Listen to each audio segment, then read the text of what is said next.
أما بعد فأعوذ بالله من الشيطان الرجيم بسم الله الرحمن الرحيم واذكر ربك في نفسك تضرعا وخيفة ودون الجهر من القول بالغدو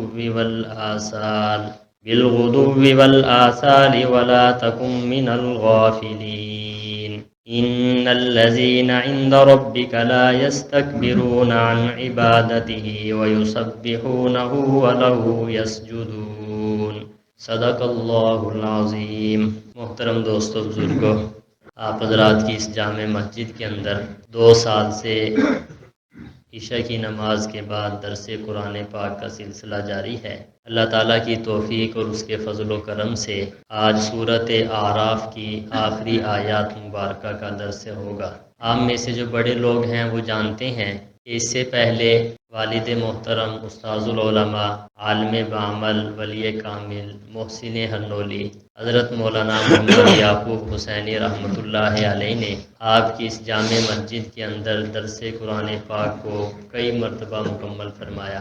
اللہ تعالیٰ کے فضل سے ان کے نقش قدم پر چلتے ہوئے آپ حضرات کی دعاؤں سے اب پھر یہ سلسلہ دوبارہ بحال ہو چکا ہے۔ اللہ تعالیٰ اس سلسلے کو ہمیشہ ہمیشہ قائم و دائم رکھے۔ جو آیات مبارکہ آپ حضرات کے سامنے پڑھی ہیں یہ سورۃ اعراف کی آخری آیات مبارکہ ہیں۔ اللہ تعالیٰ نے سورۃ اعراف کے آخری رکوع کے اندر نبی کریم صلی اللہ علیہ وآلہ وسلم کے واسطہ سے آپ کی امت کو بہت سارے احکامات ارشاد فرمائے ہیں۔ کل کے درس میں اس بات کا ذکر کیا جا چکا ہے کہ اللہ تعالیٰ نے ایک یہ نصیحت فرمائی کہ درگزر کرنا ہے، لوگوں کو معاف کرنا ہے۔ کل کے درس میں اس بات کو تفصیل سے ذکر کیا جا چکا ہے۔ ہمارے نبی سرور کائنات صلی اللہ علیہ وسلم نے ارشاد فرمایا کہ لوگوں امعاء نہ بنو۔ امعاء کا مطلب یہ ہے تم یہ کہو کہ لوگ ہمارے ساتھ اچھا کریں گے ہم بھی ان کے ساتھ اچھا کریں گے، لوگ اگر ہمارے ساتھ برا کریں گے تو ہم ان کے ساتھ برا کریں گے، ایسا نہ بنو۔ نبی کریم صلی اللہ علیہ وسلم نے فرمایا کہ تم ایسا بنو اور یہ کہا کرو اور اس پر عمل کیا کرو کہ اگر لوگ ہمارے ساتھ اچھا کریں گے پھر ہم ان کے ساتھ اچھا کریں گے، اگر لوگ ہمارے ساتھ برا کریں گے پھر بھی ہم ان کے ساتھ اچھا کریں گے، یہ طریقہ اپنایا کرو۔ تو پہلا حکم جو کل کے درس کے اندر ہم نے آپ کو ذکر کیا تھا وہ معاف کرنے اور درگزر کرنے کا تھا۔ کل کے درس میں ایک بات یہ بھی ذکر کی جا چکی ہے کہ جاہلین کے ساتھ اگر گفتگو ہو جائے تو ان سے اعراض کرنا ہے، ان کے ساتھ جھگڑنا نہیں ہے۔ اللہ تعالیٰ نے اپنے بندوں کی خاص نشانیاں قرآن مجید میں ارشاد فرمائی ہیں۔ ان خاص نشانیوں میں سے ایک نشانی یہ بھی ہے وَإِذَا خَاطَبَهُمُ الْجَاهِلُونَ قَالُوا سَلَامًا، کہ جب میرے خاص بندوں کے ساتھ جاہل لوگ گفتگو کرتے ہیں جھگڑتے ہیں تو وہ میرے خاص بندے ان کے ساتھ جھگڑتے نہیں بلکہ ایک بات کہہ دیتے ہیں قالوا سلاما۔ قالوا سلاما کا مطلب یہ ہے کہ تمہارا راستہ اپنا ہے میرا راستہ اپنا ہے، میں تم سے زیادہ جھگڑنا نہیں چاہتا، یہ بات کہہ کر اپنے وقت کو ضائع نہیں کرتے۔ یہ اللہ کے خاص بندوں کی ایک نشانی ہے۔ کل کے درس میں اس بات کو بھی ذکر کیا جا چکا ہے کہ جب شیطان انسان کو چھیڑا چھاڑی کرے تو ایک کلمہ ایسا ہے جس کو زبان پر جاری کرنے کے بعد شیطان کے اثرات سے وساوس سے انسان محفوظ ہو جاتا ہے۔ وہ کلمہ کون سا ہے؟ اعوذ باللہ من الشیطان الرجیم۔ کل کے درس میں اس بات کو بھی تفصیل سے ہم نے ذکر کر دیا تھا کہ اگر برا خواب آئے تو پھر بھی اعوذ باللہ کو پڑھنا ہے۔ اگر نماز کے اندر وساوس آتے ہوں تو نماز شروع کرنے سے پہلے 3 مرتبہ اعوذ باللہ من الشیطان الرجیم پڑھ کے بائیں طرف تھوک دینا ہے۔ جب یہ انسان عمل کرتا ہے تو شیطانی وساوس سے محفوظ ہو جاتا ہے۔ کل کے درس میں ایک بات اور ذکر کی جا چکی ہے، وہ یہ ہے کہ قرآن مجید کا ایک خاص ادب ہے کہ جب قرآن مجید کی تلاوت کی جائے فرمایا وَإِذَا قُرِئَ الْقُرْآنُ فَاسْتَمِعُوا لَهُ وَأَنصِتُوا لَعَلَّكُمْ تُرْحَمُونَ۔ جب قرآن مجید کی تلاوت کی جائے تو فرمایا کہ اس کو کان لگا کے سنا کرو۔ کان لگا کے سننے کا مطلب یہ ہے کہ اس کو توجہ سے سنا کرو، وَأَنصِتُوا اور خاموش ہو جایا کرو، لَعَلَّكُمْ تُرْحَمُونَ فائدہ یہ ہوگا کہ اللہ کی رحمتوں کا نزول تم پر ہوگا۔ پھر کل کے درس میں ہم نے یہ تفصیلی مسائل آپ حضرات کی خدمت میں ذکر کر دیے تھے کہ اگر امام کے پیچھے آپ نماز پڑھ رہے ہیں تو مقتدی پیچھے تلاوت کرنا بالکل جائز نہیں ہے، خاموشی سے امام کی تلاوت سنیں۔ اگر خاموشی والی نمازیں ہیں جیسا کہ ظہر اور عصر ہے، ان نمازوں کے اندر بھی مقتدی نے امام کے پیچھے تلاوت نہیں کرنی، بلکہ امام کی تلاوت کافی ہو جائے گی۔ مقتدی تلاوت نہیں کرے گا، دیگر اذکار کرے گا، مثلا رکوع کے بعد تسبیحات کرے گا، سجدے میں تسبیحات کرے گا، اللہ اکبر کہہ کے تکبیر کہہ کے رکوع سجدے میں جائے گا، یہ اعمال تو کرے گا، لیکن مقتدی امام کے پیچھے تلاوت نہیں کرے گا بلکہ خاموشی کے ساتھ کھڑا ہو جائے گا۔ یہ مسئلہ بھی آپ حضرات کی خدمت میں ذکر کر دیا تھا کہ جب خطبہ ہو رہا ہو تو خطبے کے دوران گفتگو بھی منع ہے، اور یہ بھی مسئلہ آپ حضرات کی خدمت میں ذکر کر دیا تھا جب نکاح کا خطبہ پڑھا جا رہا ہو اس دوران بھی اس خطبے کو سننا بھی واجب ہے، اس خطبے کے دوران بھی گفتگو کرنا بالکل جائز نہیں ہے۔ یہ معاشرے کے اندر کمزوری ہے کہ جب نکاح کا خطبہ شروع ہوتا ہے لوگ عام طور پر گفتگو میں مشغول ہوتے ہیں، وہ گناہ کبیرہ کے مرتکب ہوتے ہیں۔ ان باتوں سے ہمیں بچنا چاہیے، کل کے درس میں ان باتوں کو تفصیل سے ذکر کر دیا تھا۔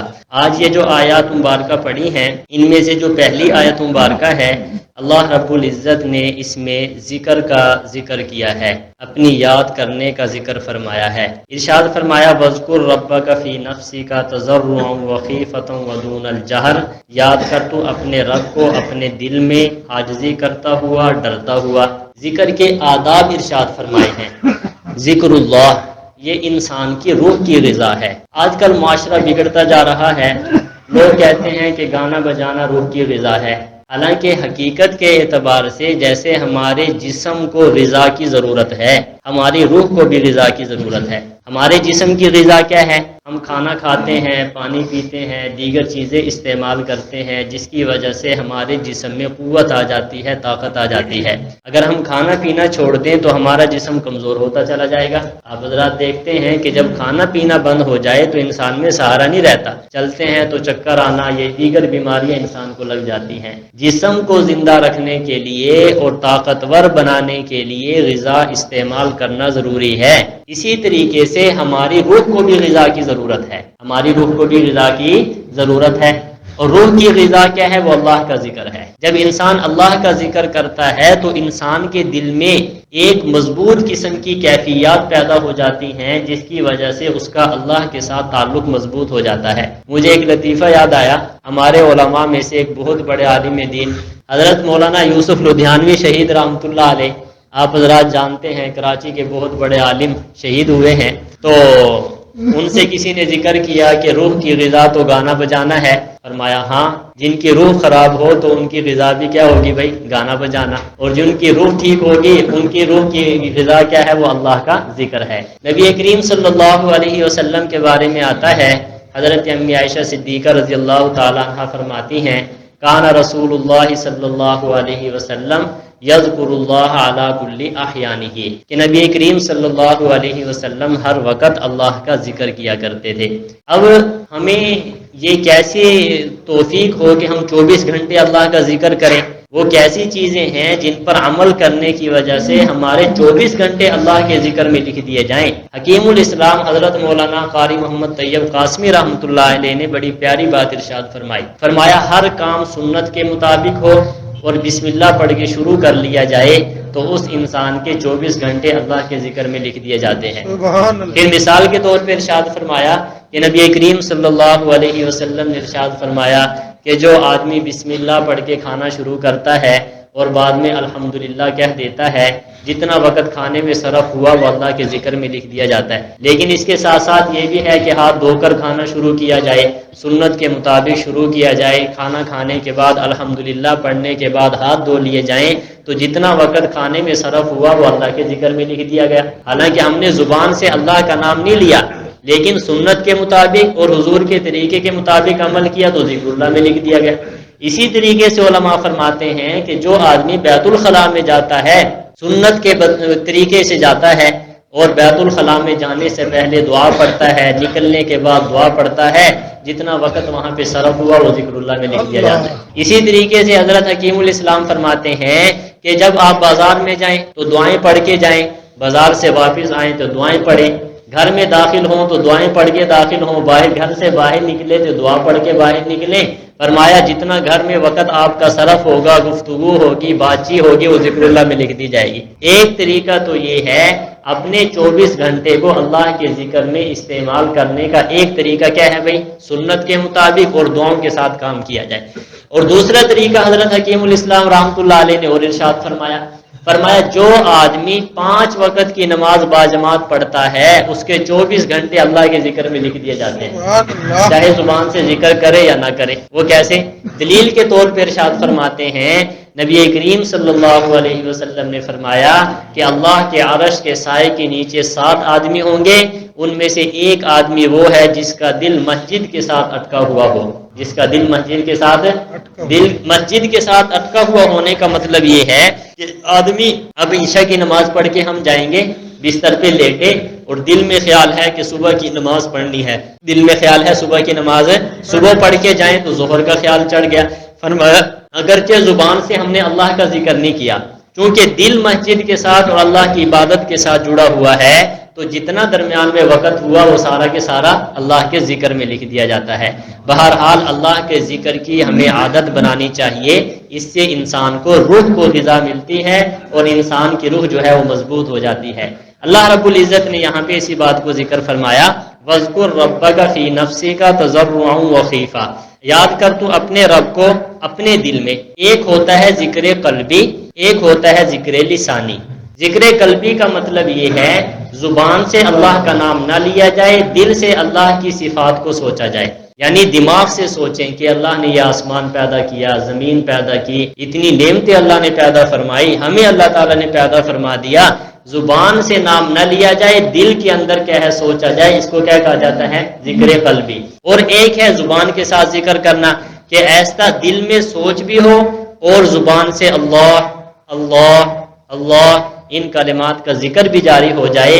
بالاتفاق سب علماء کرام کے نزدیک سب سے زیادہ افضل ترین ذکر وہ ہے جس میں دل کا دھیان بھی ہو اور زبان بھی جاری ہو، اور زبان سے اللہ کا نام جاری ہو جائے۔ یہ بہترین جو ہے صورت ہے اللہ کے ذکر کی۔ اور ایک صورت وہ ہے کہ ہم زبان سے اللہ کا ذکر کریں، دل ہمارا غافل ہو۔ بہرحال ثواب اس پہ بھی ملے گا، لیکن صحیح معنوں میں جو اثرات انسان کے جسم پر مرتب ہوں گے وہ دل بھی انسان کا متوجہ ہو جائے اور زبان پہ بھی اللہ کا نام جاری ہو جائے۔ نبی کریم صلی اللہ علیہ وسلم نے ارشاد فرمایا سبحان اللہ و بحمدہ سبحان اللہ العظیم، یہ ایسے کلمات ہیں جو انسان ان کی کثرت کرتا ہے، اللہ ان کلمات کی برکت سے انسان کی رزق میں برکتیں ڈال دیتے ہیں۔ اور بخاری شریف کی آخری روایت ہے کلمتان حبیبتان الی الرحمن خفیفتان علی اللسان ثقیلتان فی المیزان سبحان اللہ و بحمدہ سبحان اللہ العظیم۔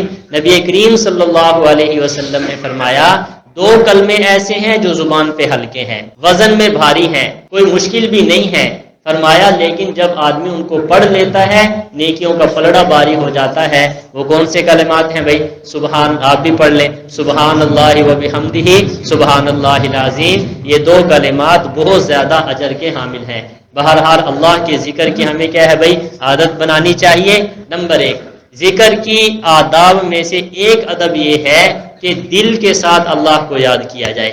ذکر کے آداب میں سے دوسرا یہ ہے تضرعاً، عاجزی کے ساتھ اللہ کو یاد کیا جائے، تکبر نہ ہو بلکہ عاجزی ہو کہ یا اللہ تو میرا مالک ہے اور میں تیرے سامنے کچھ بھی نہیں ہوں، میرا حق ہے تجھے یاد کرنا، میرا حق ہے تجھے یاد کرنا، عاجزی کے ساتھ، تکبر نہیں، اکڑ کے ایسے نہیں، عاجزی کے ساتھ اللہ کو یاد کریں، یہ دوسرا ادب ہے۔ فرمایا وخیفہ، تیسرا فرمایا کہ اللہ سے ڈرتے ہوئے اللہ کو یاد کرنا چاہیے۔ جیسے ایک بڑے آدمی کا خوف ہوتا ہے چھوٹے آدمی پر، اور اس خوف کی وجہ سے آپ دیکھتے ہیں ایک استاد ہے، شاگرد اگر سامنے کھڑا ہے تو شاگرد استاد سے بات کرتا ہے لیکن کس انداز میں؟ ذرا ہیبت، خوف اس کے اوپر طاری ہوتا ہے کہیں استاد کی بے ادبی نہ ہو جائے۔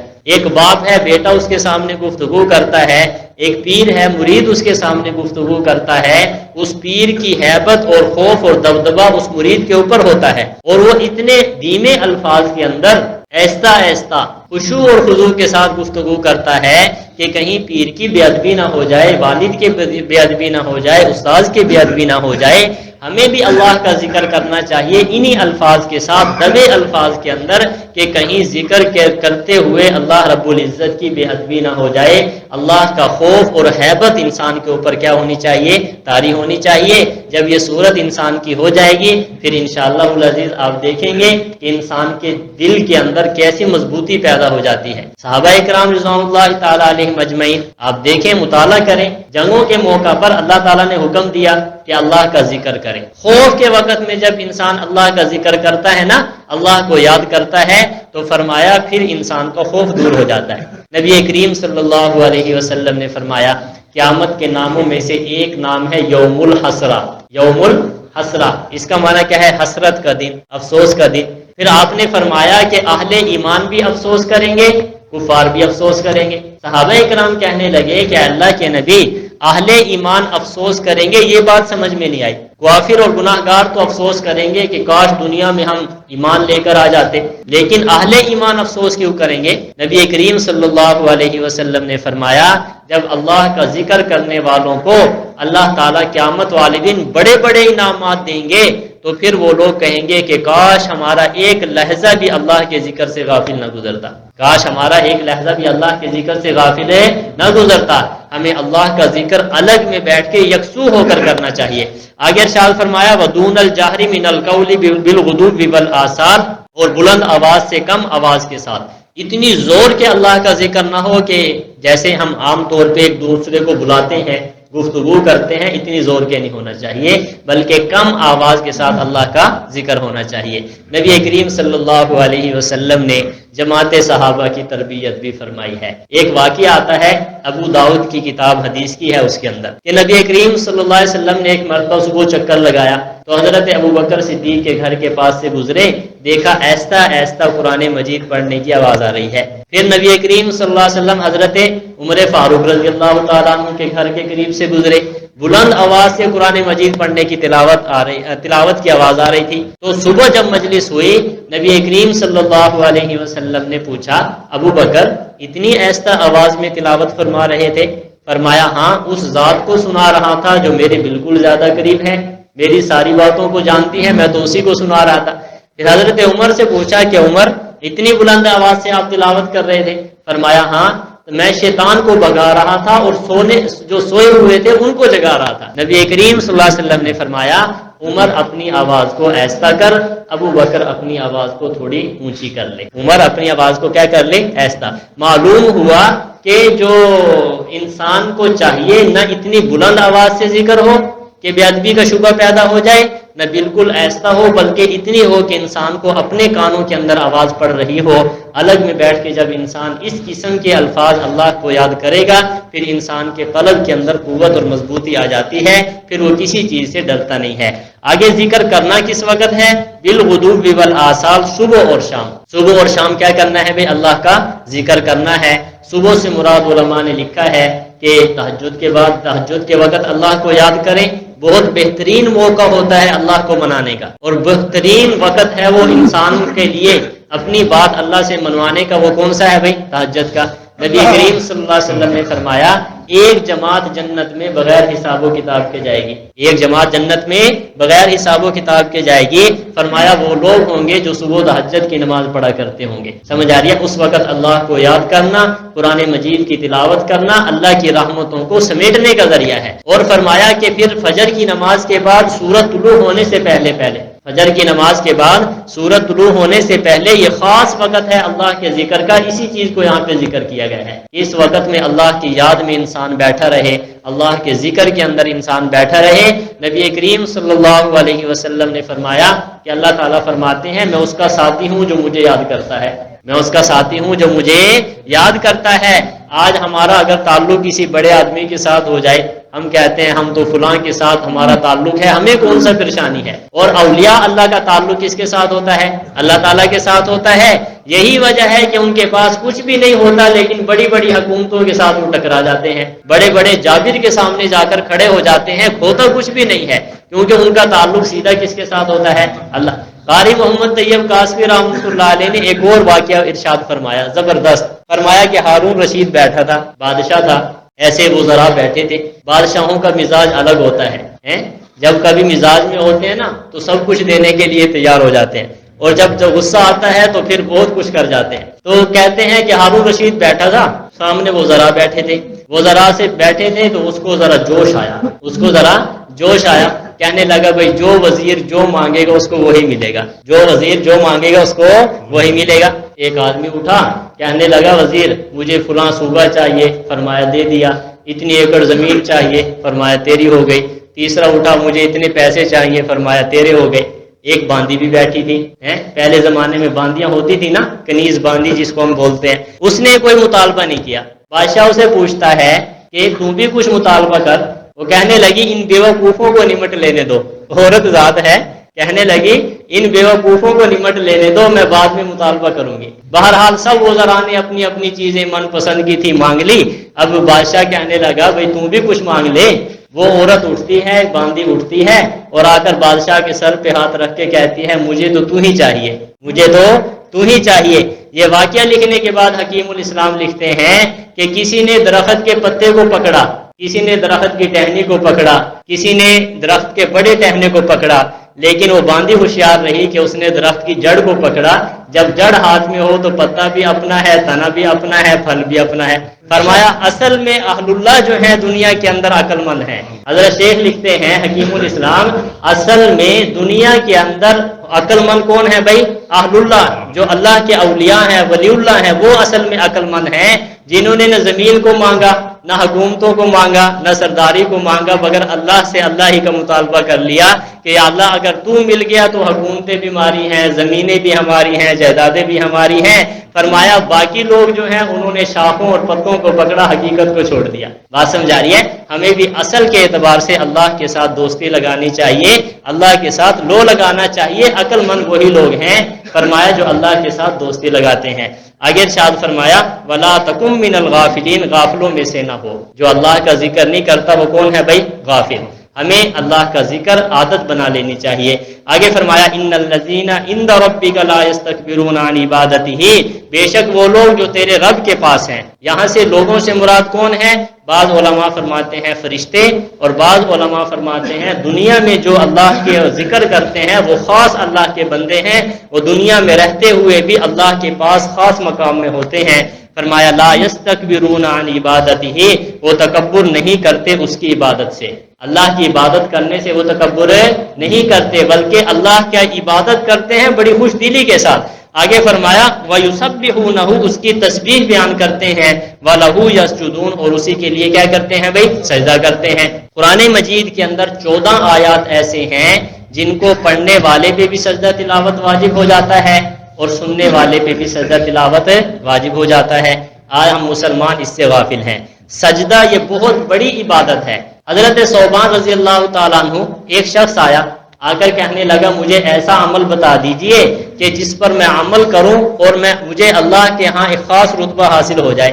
تو حضرت ثوبان خاموش ہو گئے۔ پھر اس نے دوبارہ سوال کیا، مجھے ایسا عمل بتا دیجئے جس پر عمل کرنے کی وجہ سے مجھے اللہ کا قرب حاصل ہو جائے۔ حضرت ثوبان پھر خاموش ہو گئے۔ تیسری مرتبہ پھر پوچھا۔ حضرت ثوبان کہنے لگے کہ یہی بات میں نے نبی کریم صلی اللہ علیہ وسلم سے پوچھی تھی کہ اللہ کے نبی کوئی ایسا عمل بتا دیجئے جس سے اللہ کا قرب حاصل ہو جائے۔ تو نبی کریم صلی اللہ علیہ وسلم نے فرمایا جو آدمی سجدے زیادہ کرتا ہے وہ اللہ کے قریب ہو جاتا ہے۔ سجدے زیادہ کرنے سے مراد امام اعظم ابو حنیفہ رحمۃ اللہ علیہ فرماتے ہیں نوافل کی کثرت ہے۔ سب سے پہلے فرض کے بعد پھر کیا ہے؟ نوافل کی کیا ہونی چاہیے؟ کثرت۔ لیکن ایک بات یاد رکھیں، جس کے ذمے نمازیں قضا ہیں، فرض نمازیں چھوٹی ہوئی ہیں، ان کے لیے افضل ان نمازوں کی کیا ہے بھائی؟ ادائیگی ہے۔ نوافل کیا ہے بھائی؟ بعد میں ہے۔ بہرحال نوافل کی کثرت انسان کو اللہ کے قرب حاصل انسان کو ہو جاتا ہے۔ دوسرے نمبر پہ نبی کریم صلی اللہ علیہ وسلم نے فرمایا جب آدمی سجدہ کرتا ہے تو یوں سمجھو اس نے سر اللہ کے قدموں میں رکھ دیا، اللہ کے قدموں میں سب سے زیادہ قرب، فرمایا وسجد وقترب، سجدے کے اندر سب سے زیادہ قرب کس کا ہوتا ہے بھائی؟ اللہ تعالیٰ کا انسان کو حاصل ہو جاتا ہے۔ ایک روایت کے اندر نبی کریم صلی اللہ علیہ وسلم نے فرمایا کہ جو آدمی سجدے میں اللہ رب العزت سے جو دعا بھی مانگتا ہے اللہ تعالیٰ اس کی دعا کو قبول کرتے ہیں۔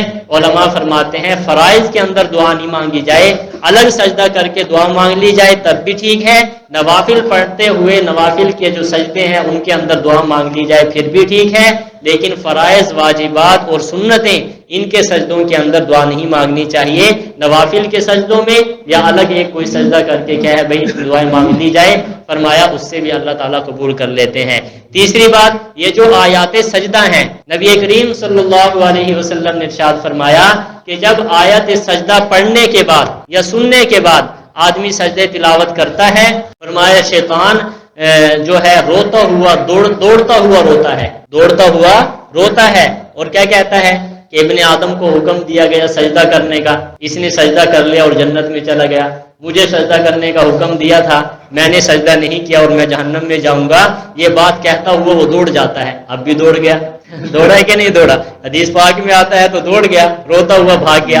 بہرحال یہ سجدے تلاوت ہے، ہمیں ان مسائل کو سمجھنا ہے۔ سجدے تلاوت کا طریقہ کیا ہے؟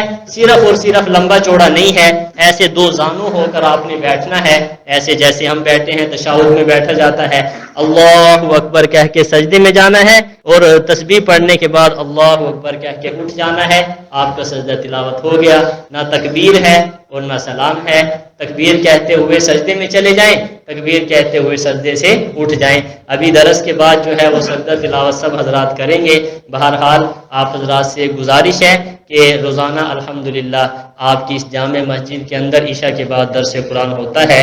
دین سمجھنا اور سیکھنا ہم سب کی ذمہ داری ہے۔ دوستو اللہ نے ہمیں وقت دیا، جوانی دی، زندگی دی، ہمیں چاہیے کہ ہم قرآن کو سمجھیں۔ جب انسان قرآن مجید کو سمجھ لیتا ہے پھر انسان کو زندگی گزارنا بالکل آسان ہو جاتا ہے۔ ایک بات یاد رکھیں، حضرت ہمارے مولانا حبیب الرحمان سومرو صاحب نے ایک مرتبہ اپنے بیان میں بڑی پیاری بات ارشاد فرمایا کہ یہ جو موبائل ہے یہ صحیح اس وقت چلے گا جب چلانے والے کے جس نے اس کو بنایا ہے اس کے مطابق ہم اس کو چلائیں گے۔ اگر بنانے والے کے حکم کے مطابق یا ہدایات کے مطابق ہم اس کو نہیں چلائیں گے یہ خراب ہو جائے گا، ہے کہ نہیں؟ ایسے یہ فرمایا یہ اصول ہے دنیا کا کہ جو مشینری جو آدمی بناتا ہے وہ مشینری اسی کی ہدایات کے مطابق ٹھیک چلے گی، اس کے غیر کی ہدایات کے مطابق ٹھیک نہیں چلے گی۔ فرمایا یہ انسان کی مشینری اللہ نے بنائی ہے، یہ ٹھیک اسی وقت چلے گی جب اللہ کی ہدایات کے مطابق اس کو چلائیں گے، اور یہ اس وقت غلط ہوگی جب ہم اپنے طریقے سے اس کو چلانے کی کوشش کریں گے۔ اللہ کی ہدایات کیا ہیں؟ وہ قرآن مجید ہے، قرآن مجید کی ہدایات کے مطابق ہم اپنے آپ کو ڈھالتے چلے جائیں، انشاءاللہ دنیا میں بھی کامیاب ہیں اور آخرت میں بھی کامیاب ہیں۔ آپ حضرات کوشش کر لیا کریں، 10-15 منٹ کا روزانہ یہاں پہ درس ہوتا ہے تو آپ حضرات شریک ہو جایا کریں، اس کے اندر انشاءاللہ بہت زیادہ فائدے ہوں گے۔ دعا ہے کہ اللہ رب العزت جو کچھ بیان کیا اس کو منظور و مقبول فرمائے، ہم سب کو اس پر عمل کی توفیق عطا فرمائے، ہمارے دروس قرآن کے اندر جو کمی کوتاہی ہوئی ہے اللہ اپنے فضل و کرم سے معاف فرمائے۔ آئندہ بھی ہمیں اخلاص کے ساتھ، استقامت کے ساتھ، دین کی محبت کے ساتھ اللہ تعالی ہمیں درس قرآن پاک دینے، سننے اور عمل کرنے کی توفیق